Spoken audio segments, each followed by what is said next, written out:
সব জায়গায় সব কথা বলতে নেই, লিখেছেন কবি শুভ দাশগুপ্ত।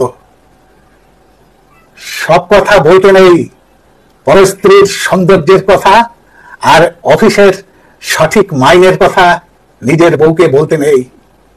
হিন্দুদের সামনে গোমাংসের কথা বলতে নেই, রেলের কর্তাদের সামনে টাইম টেবিলের কথা বলতে নেই, ছেলে মেয়েদের পড়াশোনার ব্যাপারে শিক্ষককে বলতে নেই, আর পুলিশকে সততার কথা বলতে নেই।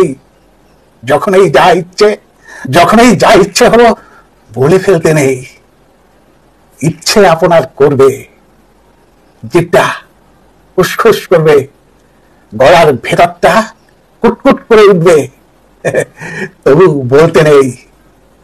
আপনি ভাববেন পরিকল্পনার পাঠশালায় সব সবাই ভাওতা মারছে।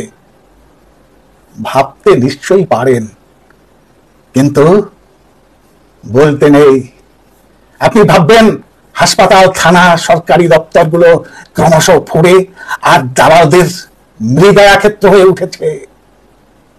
ভাবতে সারাদিন ধরে পারেন, কিন্তু বলতে নেই।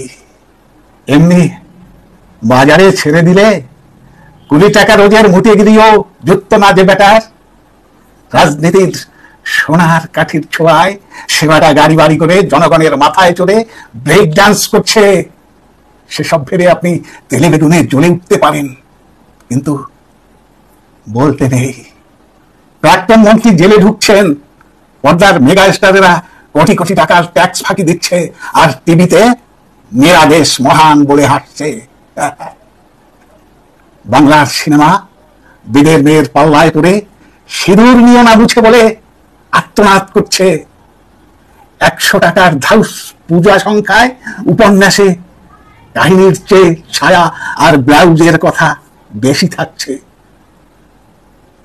বুদ্ধিমান পরিচালক হার হাবারের জীবন নিয়ে সিনেমা তৈরি করে, ফরেনে পুরস্কার হাতাচ্ছেন আর 5 তারা হোটেলে বসে ফুর্তি মারছেন। খবরের কাগজে খুন, ডাকাতি আর ধর্ষণের সিরিয়াল চাপছে। টিভিতে মুড়োঝাটার বিজ্ঞাপনে উলঙ্গ মেয়ে দেখিয়ে দিচ্ছে। সব কিছুতে আপনি বিরক্ত হতে পারেন, কিন্তু বলতে নেই।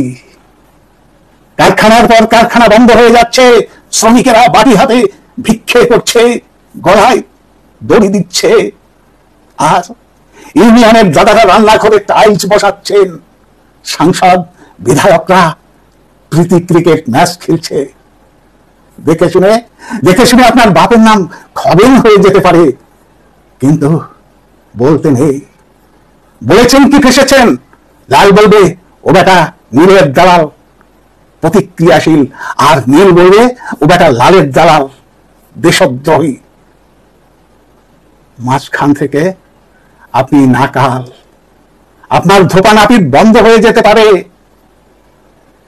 বলেছেন কি ফেসেছেন? প্যাচে পড়ুন, তখন বুঝবেন। বাড়িতে চোখ ঢুকে সব সাফ করে দিক। থানা বলবে বাড়িতে এত জিনিস রাখেন কেন? দিনকাল বোঝেন না, খালি বড় বড় কথা। সুতরাং বলতে নেই। বলার শক্ত নেই, বোবা হয়ে থাকুন। চোখে ছানি পড়লে কাটাবেন না। দৃষ্টি যত ঝাপসা, বেঁচে থাকার আনন্দ তত বেশি। একটা কথা সাফ বলে দেয়, যে বেটা এখনো জন্মায়নি আর যে বেটা পেশে গেছে, এছাড়া কোনো মেয়াই সুখে নেই। আপনি ভ্যাবলা, না নেতা না অভিনেতা, না ঘরের না ঘাটের। আপনার মশাই চুপ করে থাকুক। আপনার মশাই চুপ করে থাকাই শ্রেয়। চুপ করে মটকা মেরে পড়ে থাকুন না। চুপ করে মটকা মেরে পড়ে থাকুন না। আর তো কটা দিন মনে মনে গান করুন। ওই মহাসিন্ধুর ওপার থেকে কি সঙ্গীত ওই ভেসে আসে।